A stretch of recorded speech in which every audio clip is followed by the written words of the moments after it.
সুকান্ত ভট্টাচার্যের লেখা black market. হাত করে মহাজন, হাত করে চোরতার, ব্ল্যাক মার্কেট করে ধনীরাম পোদ্দার।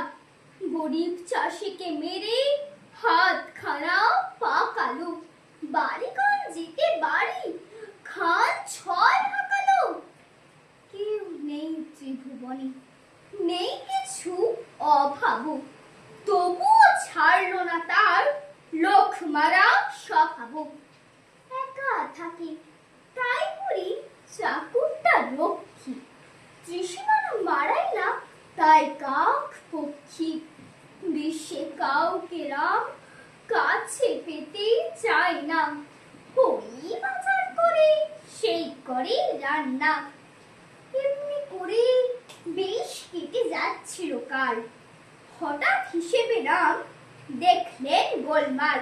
বললেন চাকরকে, এরা বেটা কি ব্যাপার, এত টাকা লাগে কেন বাজারেতে রোজগার? আলু 3 টাকা সের, পটল 15 আনা, ভেবেছিস বাজারের কিছু বুঝি নেই জানা? রোজ রোজ চুরি কর, হতভাগা বজ্জাত। হাসছিস, এক্ষুনি ভেঙে দেবো সব দাঁত। খানিকটা চুপ করে বলল চাকর,